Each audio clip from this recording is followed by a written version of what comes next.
Hey family, thank you for tuning into Our Roots podcast with Joseph Baba Ifa, brought to you by Botanica Candles and More, where only the strongest roots see the light. And if you haven't had the opportunity, please hit that subscribe button, like button. Be sure to share and comment this video. Today's episode is Diversity in Ifa.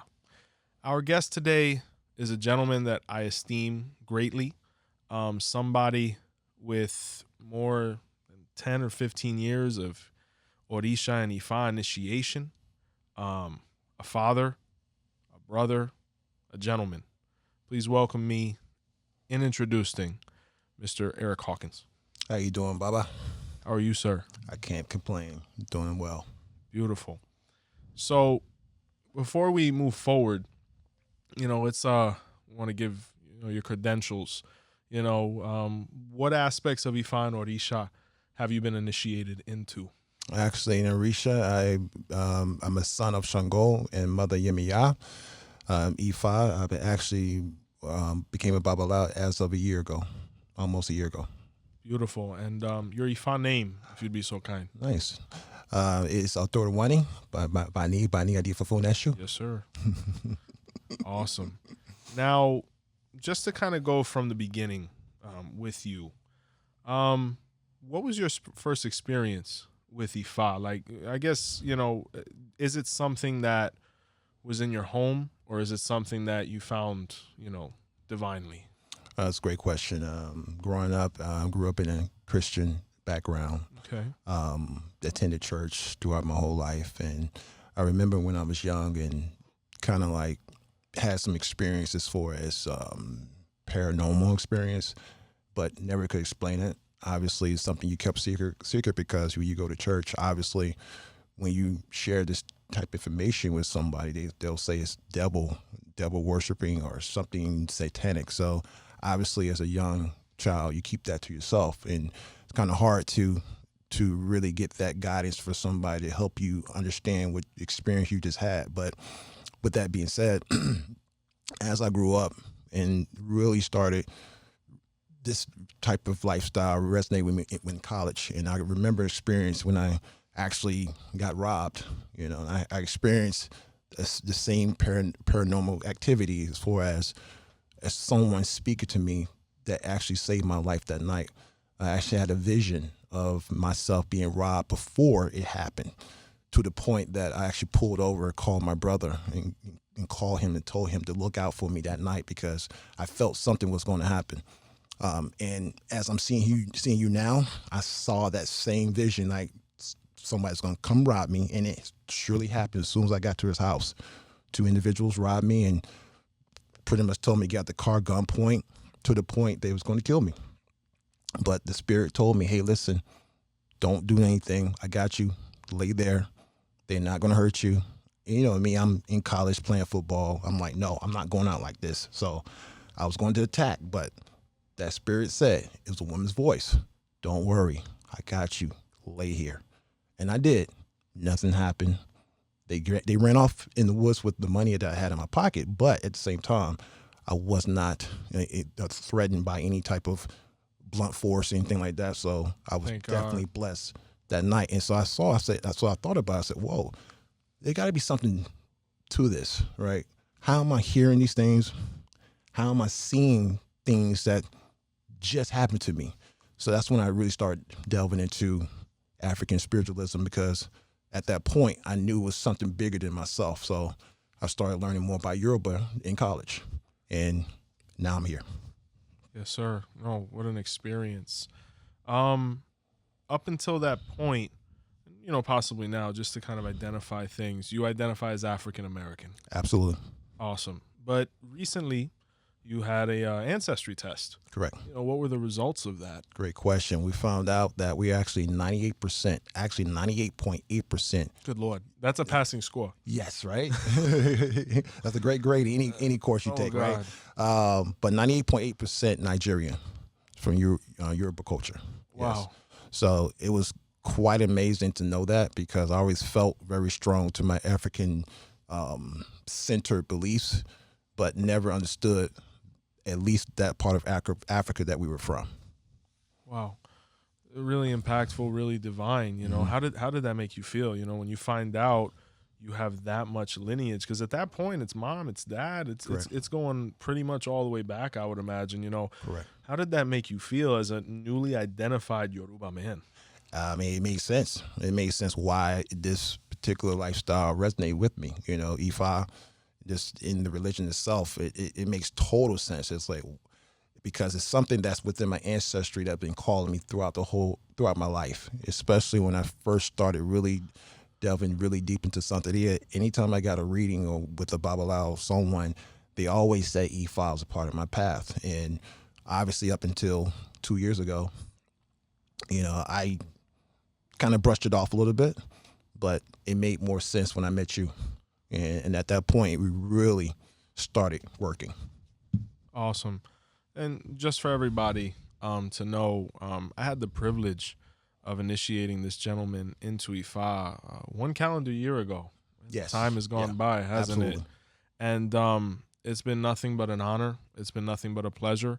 And I must say, being somebody that up until this point hasn't been identified as having Yoruba blood, to be able to have the privilege of initiating basically a Yoruba man into the priesthood of Ifá 𝗵𝗏𝗏 is probably one of the most humbling things I've ever done, and one of the most satisfying, right? Why is that?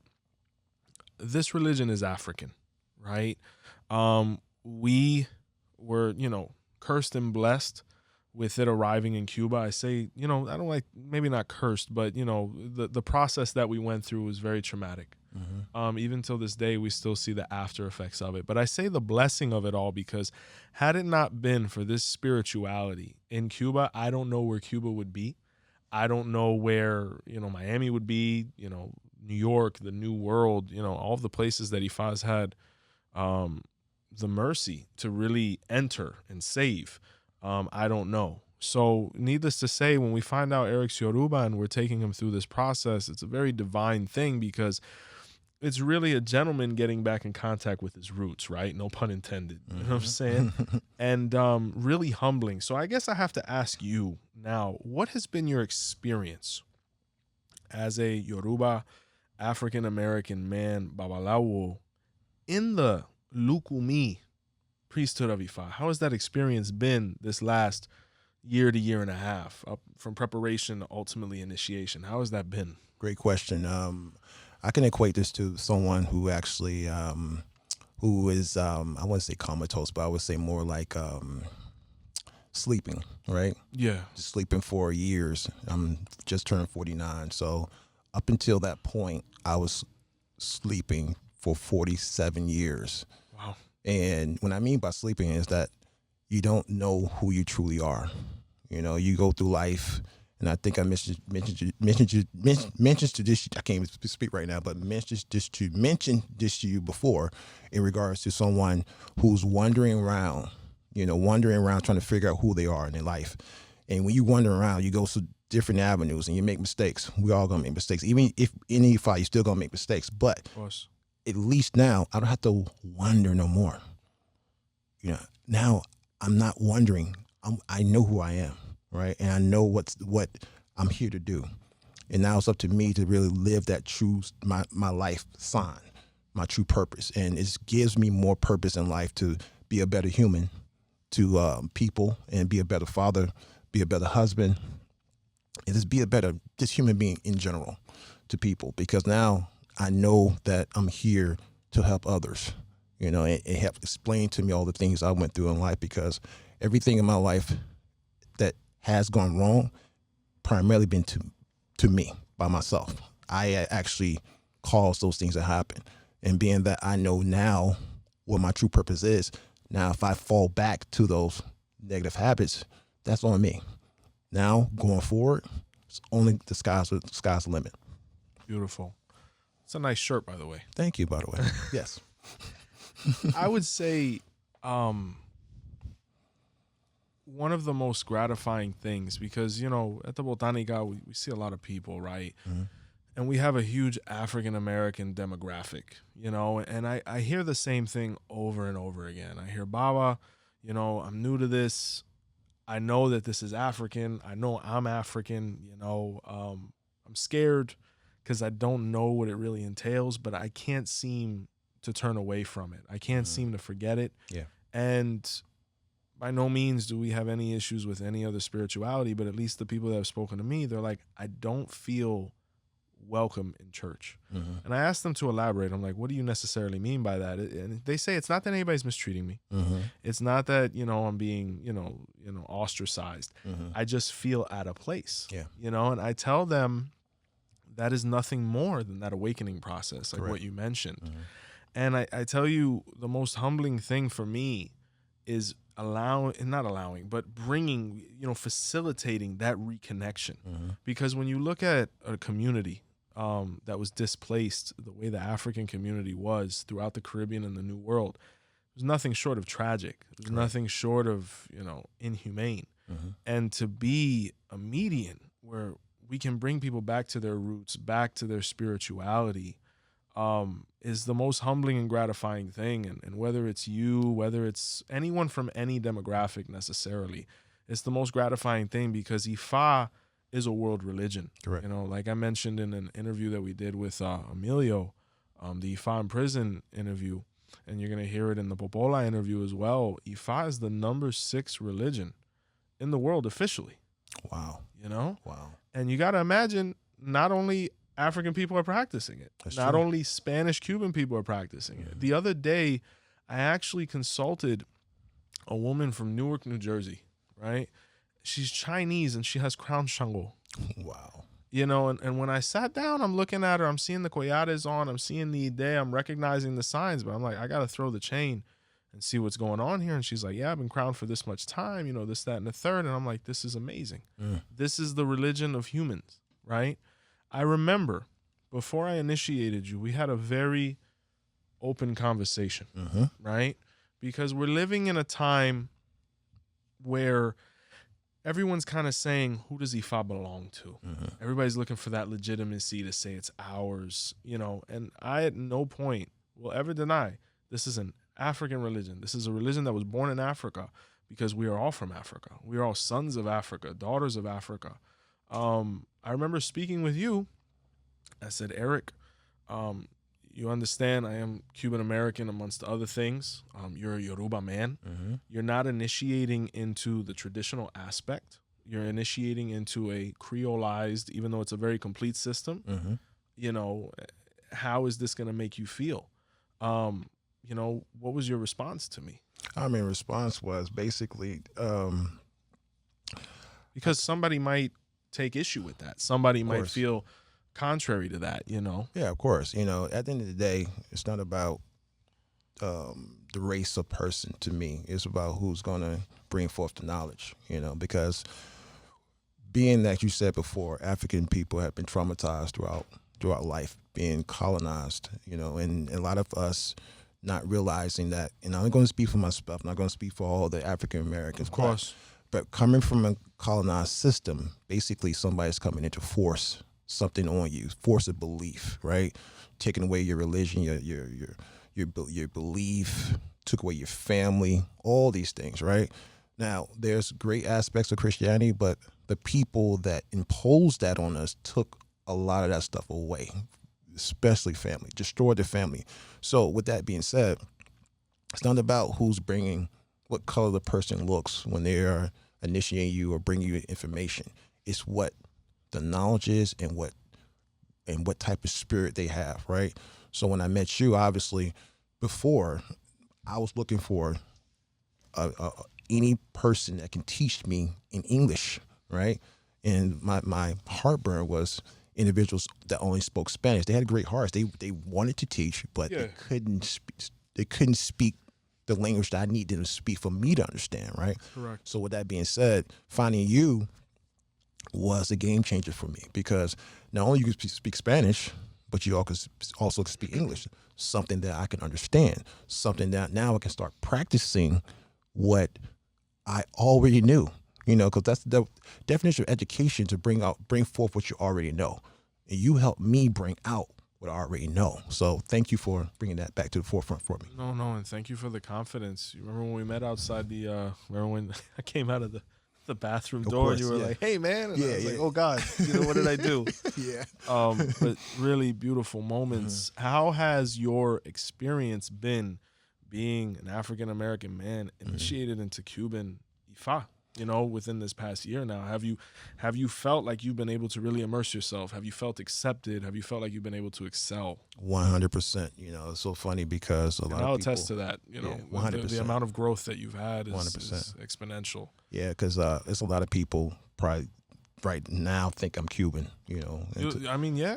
People. I went to Cuba 3 times, and the way they was able to spot me out that I wasn't, because I started sweating, because nobody sweats in Cuba at all. It's crazy, but it's so funny. People were looking at me like, "Hey, speaking in Spanish," and I'm like, "See, yeah, see, yeah, right." And then they saw that sweat perspiring on my face. They said, "Oh, no, he's not Cuban. No."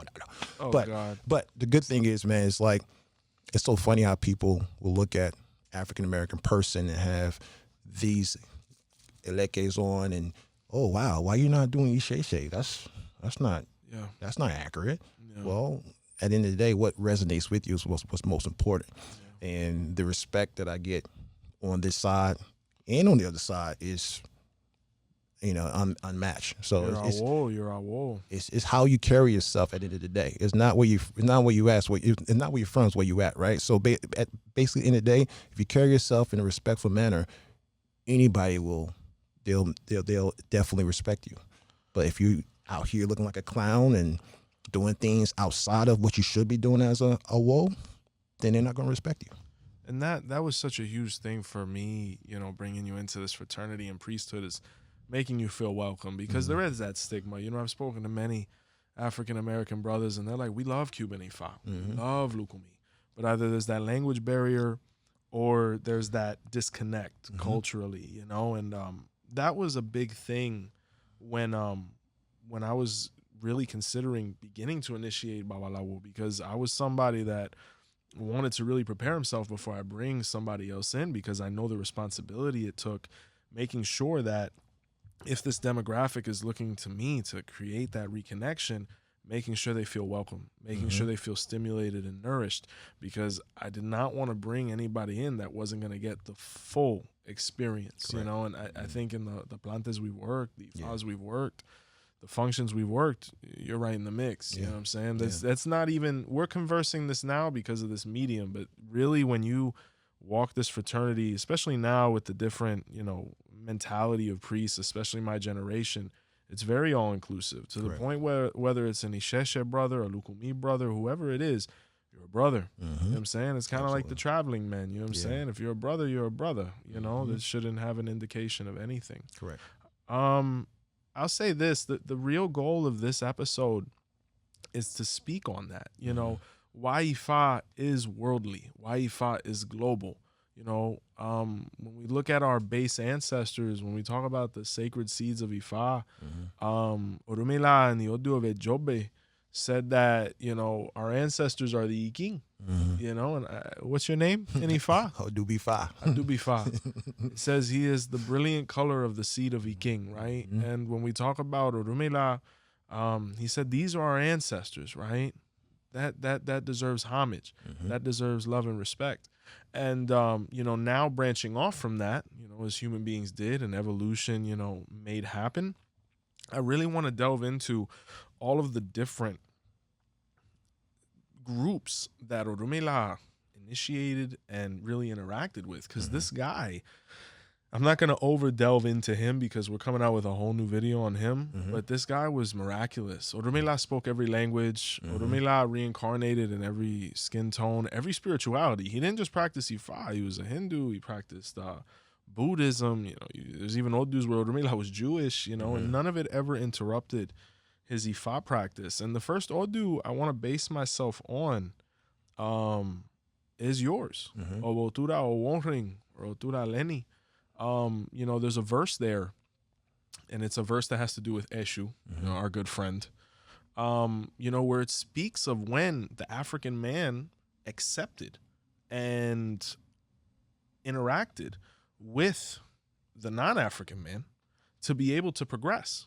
Because, there were positive interactions with people before the slave trade when it involved, commerce and things like that. And 𝗀𝗲𝗿𝗀 actually speaks of a positive interaction with a lighter skin tone, maybe mine, you know what I'm saying? So it's just interesting how destiny plays out. And, when we can remove any type of propaganda, any type of ego, and we could just look at the scripture. Now, mind you, the verse I'm speaking of is an 𝘃𝗵𝗃 traditional verse. It's literally laid out like that. It's in 𝗀𝗲𝗿𝗀 for any brother that's interested in seeing the verse. I mean, you're more than welcome to ask, but it speaks of that. And then you ultimately initiated with somebody that was of a lighter skin tone. Correct. So this was destiny.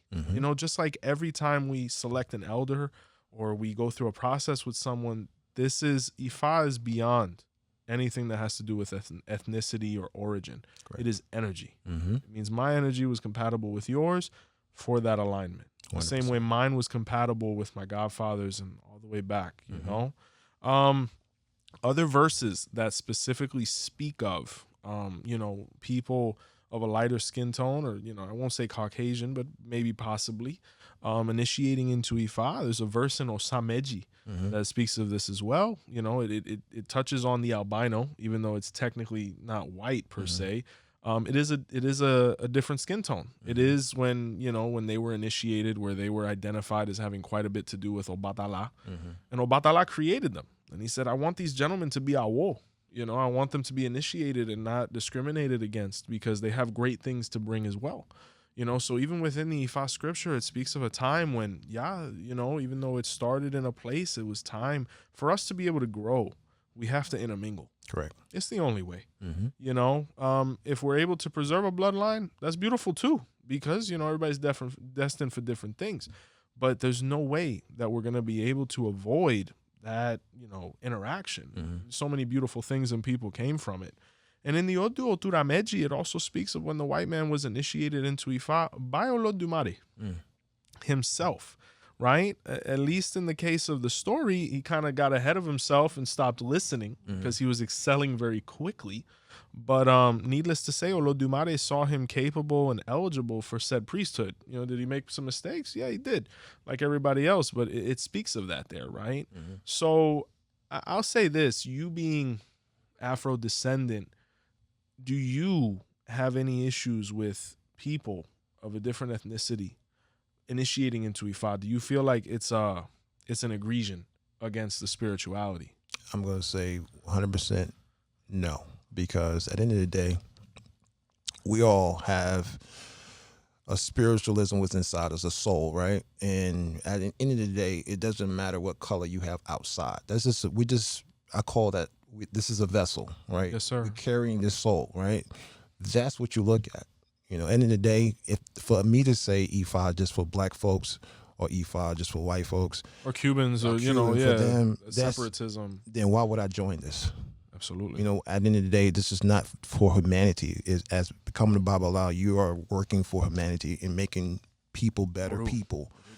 You need, and before that happens, you need to be a better human yourself, right? Yes, sir. So with that being said, then it just don't make sense to me to really sit back and say, you know what, I'm not going to learn from this guy because he's of different hue of myself. That's ignorant. You never will succeed in life in anything. And at the end of the day, nobody's going to help you. Nobody's going to help you. Because you don't know who's going to save your life. You don't know who's going to give you a hand. Exactly. You know? So at the end of the day, I don't look at that. I look at, okay, who's willing to teach, who has a good spirit.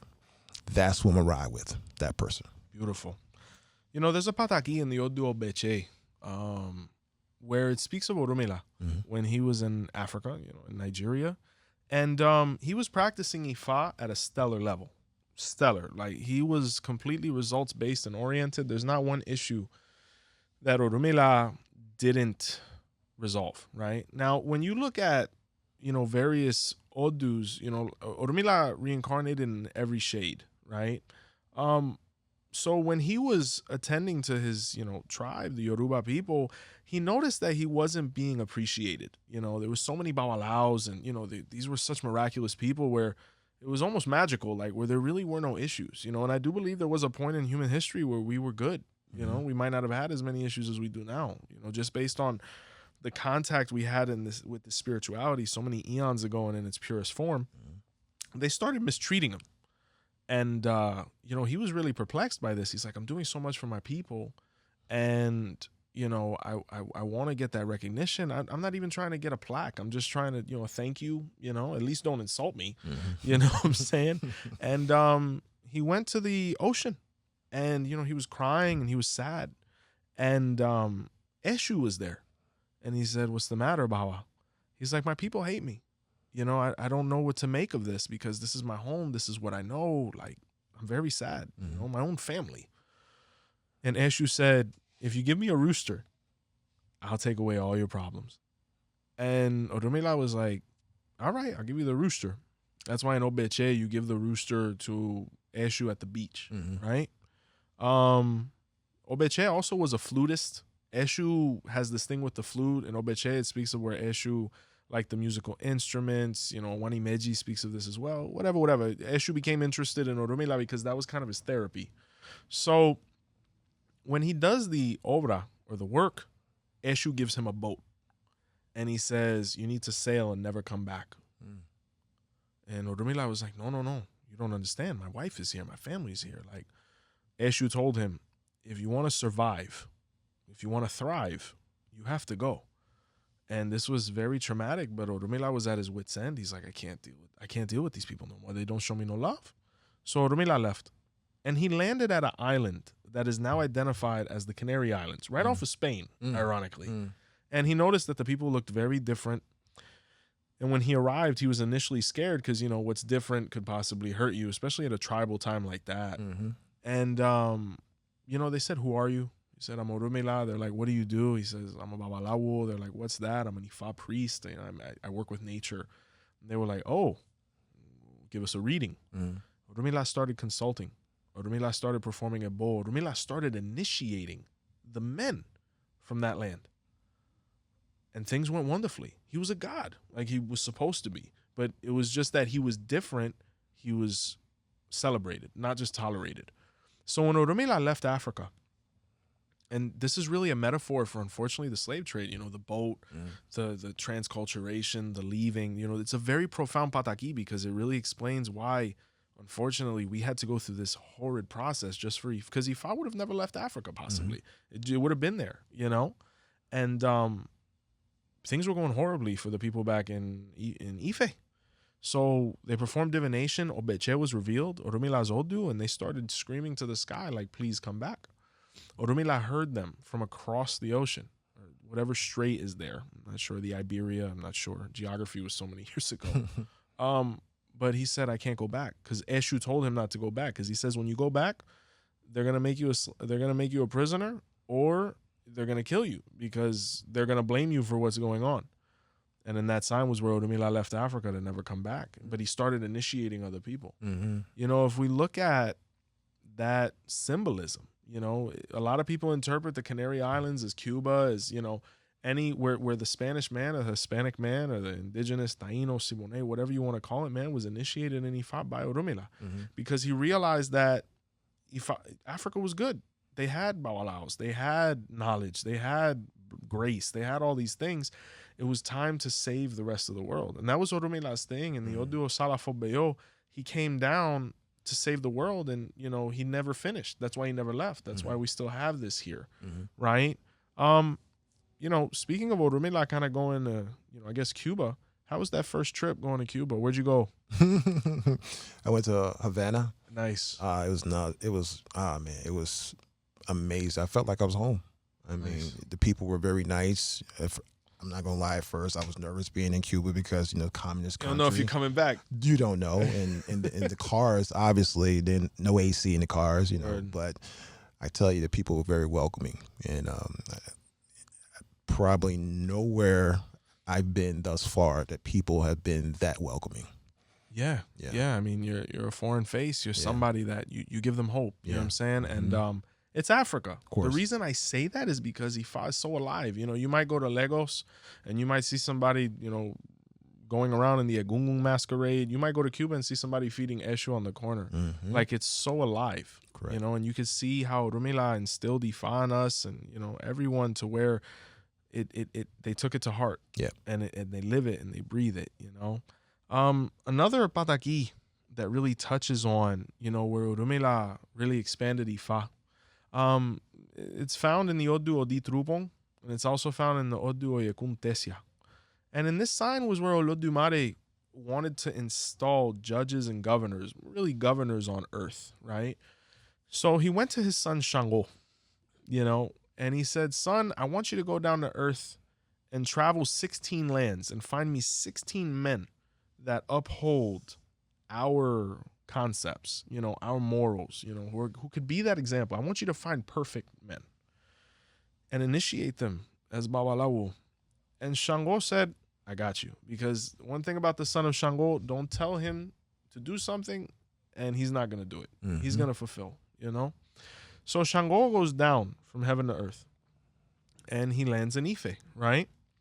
When he arrives, he's received with such clamor. There's a party going, there's a drumming going, a lot of interesting people.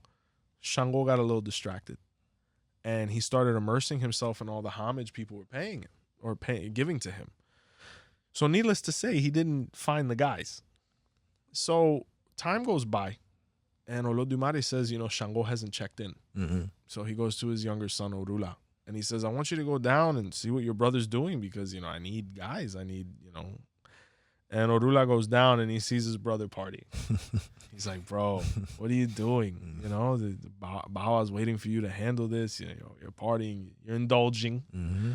What are you going to do? He's like, the thing is, Orula, when I came down from heaven to earth, I quickly realized that our father had betrayed me. Orula was like, what are you talking about? He's like, he told me to find perfect men. That doesn't exist, including myself. I'm the epitome of imperfection, and he's trying to get me to find guys. I can't even find them myself. And Orula said, you're right, but I got you. Shango had gone down with a red cape. 𝗿𝗏𝗏 said, let me get that. And 𝗿𝗏𝗏 started traveling the 16 lands that were recognized on earth at that point.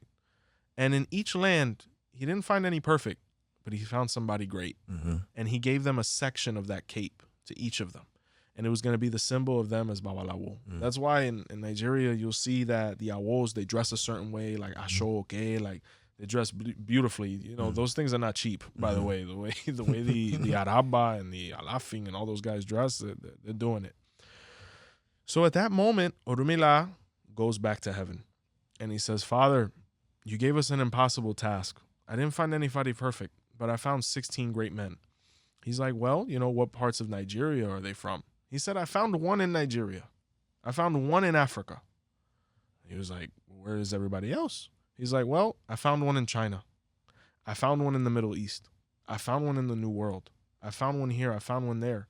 And 𝗿𝗏𝗿𝗃 is where 𝗿𝗏𝗏 walked the 16 lands. And when you look at the gentleman or the type of Awo, because when we go to do a dafa, we walk the 16 lands of Ifa in commemoration, where we say 𝗿𝗏𝗿𝗏𝗏, 𝗿𝗏𝗏𝗏, 𝗿𝗏𝗏, 𝗿𝗏𝗏, etc., etc., etc.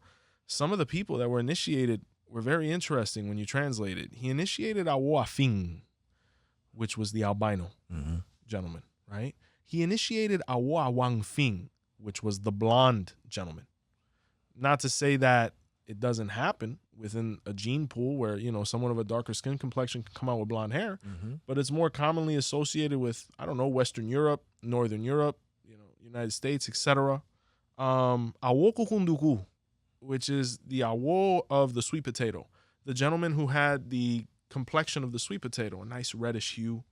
And then he had 𝗿𝗏𝗏𝗏𝗏, and 𝗏𝗏𝗏 refers to Asia. 𝗿𝗏𝗏𝗏 initiated a Japanese and Chinese man into Ifa. And there's actually a guy on YouTube, I'm not sure if you've seen him, Eric.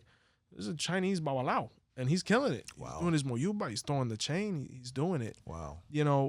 How does hearing this story, how does that affect you? It just makes sense what you're saying. At the end of the day, it goes back to saying Ifa's for everyone. It's the truth. It helps every aspect of your life. At the end of the day, it's going to make you a better man, better everything if you apply the knowledge. That's what I must say. That key. Got to apply the knowledge. Just because you get initiated doesn't mean, oh, I'm a Superman now. No, I can go out here and party and get with these girls. No. All that's going to pause. So if you're not ready for that, don't do it, right? Yeah. But at the end of the day, once again, it just it's not a racist religion.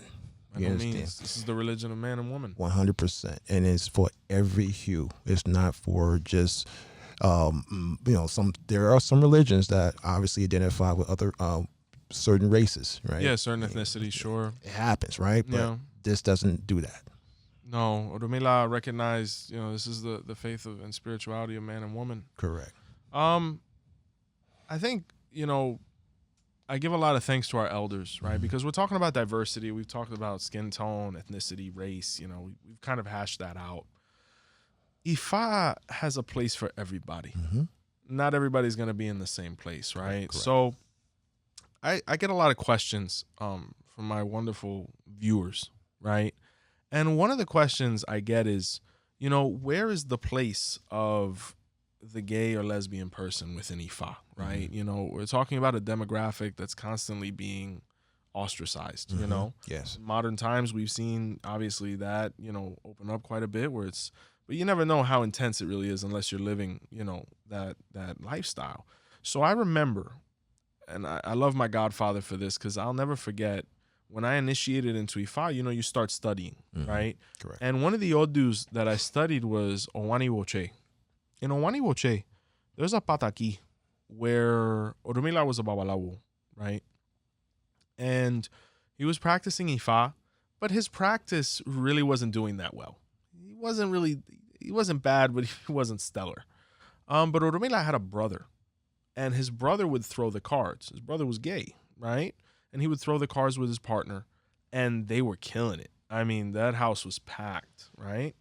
So 𝗹𝗏𝗏𝗏's brother, being so considerate, saw the economic strife that 𝗹𝗏𝗏𝗏 was going through and proposed the idea to his brother. Mind you, it's his brother, And he said, brother, how about this? Initiate me into Ifa as a babalawo, and we can handle all this clientele together. I want to help you. You're very talented, and I don't see why we can't be a family and do this. He saw it as a bonding moment. Mm-hmm. 𝗹𝗏𝗏𝗏 being ignorant in this case and not really knowing that his brother didn't understand the ramifications to become babalawo, thought he was trying to insult Ifa. Mm-hmm. And 𝗹𝗏𝗏𝗏, acting very ignorantly, very ugly, punched his brother in the face, right? He broke his jaw, at least the way the story says. So his brother was so hurt, he didn't dare raise his hands to 𝗹𝗏𝗏, just out of love, and he went home. But 𝗃𝗏𝗏 is always watching everything. So 𝗃𝗏𝗏 runs to heaven, and he says to Olodumare, I think you need to speak to your sons because something horrible has happened. I'm not going to tell you because it's not my place. It needs to come out of somebody else's mouth. When he calls his sons up to heaven, 𝗹𝗏𝗏's there, very annoyed. Olodumare interrupted his day, and his other son is there, and he sees, the bruising and whatnot. He looked like Michael in The Godfather outside of the hospital. You know what I'm saying? Yeah, I remember that. And he says, son, what happened? Who's had the nerve to touch you? You're my son. He said, no, father, I fell. He said, oh, you fell? And he looked at 𝗃𝗏𝗏, and 𝗃𝗏𝗏 looked at 𝗹𝗏𝗏, and Olodumare said, good Lord. He said, good Lord.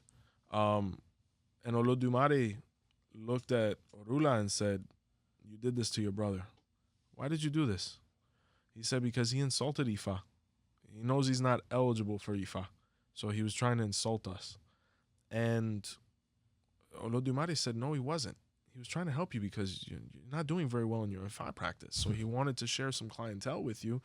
But you being who you are and being quick to, judgment and violence, you hurt him. And this is the only person that loves you because you're not getting along with nobody else.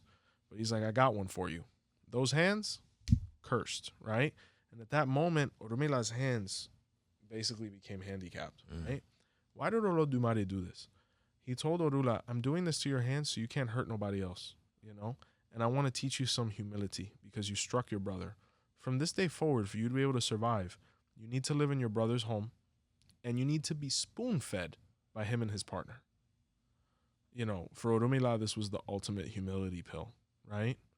I remember when I got initiated, our godfather, Pedro Gundatetura Ifaomi, he told me from the very beginning, he said, you initiate everyone in the hand of Ifa. 𝗹𝗏𝗏𝗏 says why it is the human right of all practitioners to receive hand of Ifa. because everybody has the right to know their destiny. And that's what 𝗹𝗶𝗶𝗶 says. Unfortunately, I've interacted with people who choose not to initiate certain demographics, whether it's based on inner orientation, what have you. It's unfortunate because I tell you, every person I initiate, I adore. And it's so beautiful to see everybody find out who they really are, like you were mentioning beforehand. But, you know, 𝗹𝗶𝗶𝗶 says everyone must be initiated. So you look at 𝗃𝗏𝗏's fatal mistake there, everyone has a place in Ifa. You know what I'm saying? Whether it's being olorisha, whether it's receiving hand of Ifa, everybody has a place. You know, you now establishing your spiritual practice and having a clientele base of your own and ultimately godchildren of your own soon. What do you interpret from this? Interpret that, just like you said, this is for everyone. And you can't judge people based on their lifestyle. You know, everybody was born and came to this earth with a gift and a blessing. And who am I to stop that blessing from happening, from them understanding who they really are, right? That's why when everybody has a destiny, until you help them to interpret that, they're going to be wandering around trying to figure out their lives, and that's our goal, is to help them get back aligned to who they really are, and being whatever walk of life they come from, that's on them. It doesn't matter to us. What matters to us is to make sure that we are doing everything in our power that God has blessed us with to help them achieve their goals in life as well. Beautiful. And, we look at so many odus and so many signs, just to go over a few. In Iwori and Irosowani, Oshun was Chinese and initiated into Orisha. 𝗃𝗏𝗏 initiated men in Asia. In the odus of 𝗹𝗶𝗸𝗏, 𝘃𝗶𝗱𝗏, 𝘃𝗏𝗏, and quite a few others, he initiated the Arabic man, the Middle Eastern man. There's so many examples within this spirituality where 𝗃𝗏𝗏 himself said, these people deserve Ifa. Everyone deserves Ifa. Because Ifa, in the Odu Okanameji, 𝗃𝗏𝗏 said, is like the land or the farm. It belongs to whoever works it. If you're willing to plant those seeds for those very bitter roots to grow into that beautiful fruit that is the knowledge of Ifa by way of its study, you deserve to enjoy it. Another Odu that speaks of another category is, because the Babalawo has the obligation to be kind. Why was 𝗃𝗏𝗏 syncretized with St. Francis? He was kind to animals. He was kind to children, the needy, the handicapped, whoever it may be. The Babalawo has to be all of those things. And in the Odu of Baragunya, it speaks of when 𝗃𝗏𝗏 initiated people who, had handicaps or people who had different conditions, right? And in the story, he literally initiated a woman who had leprosy, right? And she was actually the first 𝗃𝗶𝗶𝗏, where 𝗃𝗶𝗶𝗏, loosely translated means she who has leprosy or the condition, right? Based on the Odu of Baragunya. We can't deny anybody. Everybody's meant to be aligned, and we've seen the benefits of that.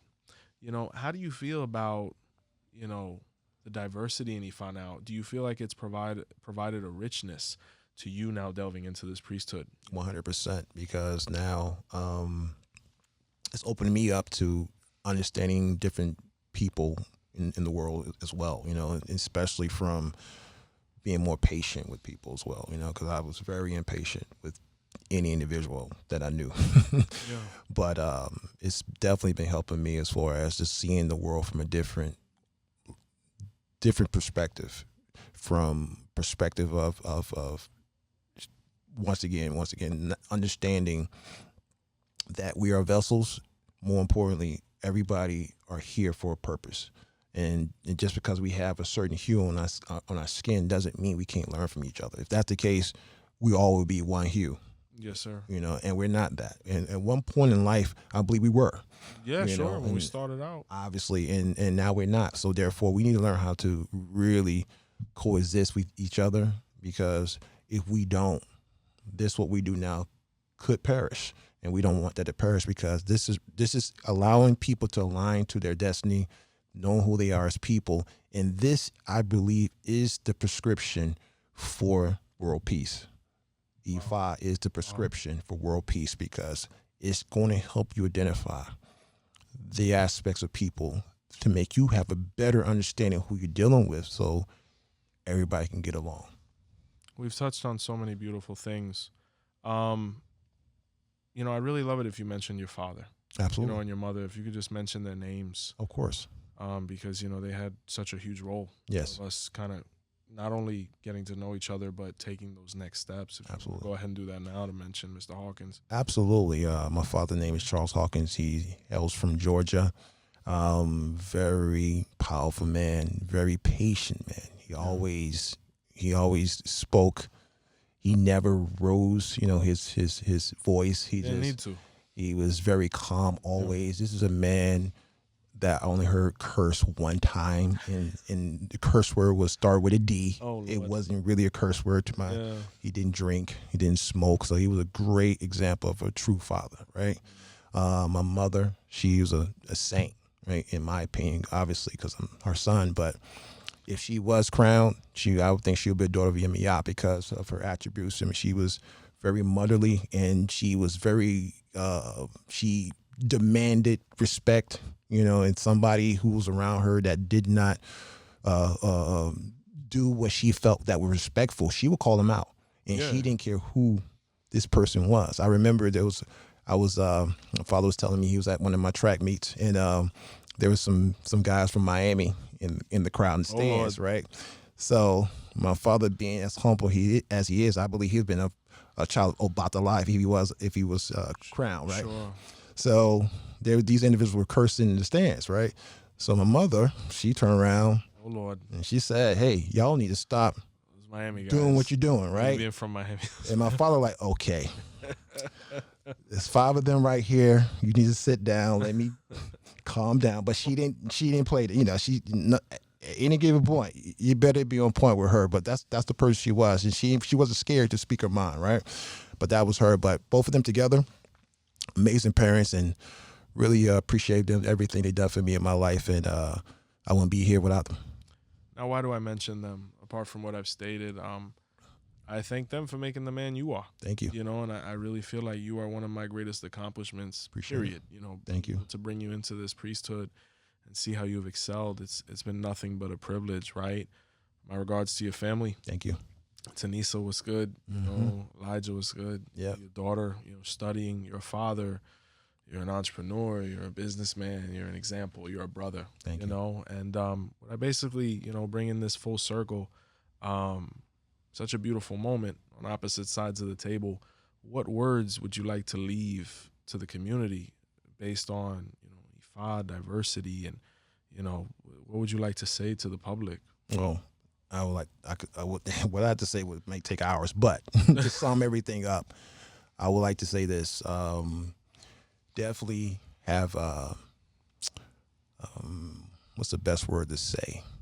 I just say lower your guard, right? Lower your guard and start really studying for yourself. Don't listen to other people and get caught up in generational way of doing things, right? Because a lot of us come up in a church background, as I did as well, and I don't knock that, right? Because you have to have some type of foundation.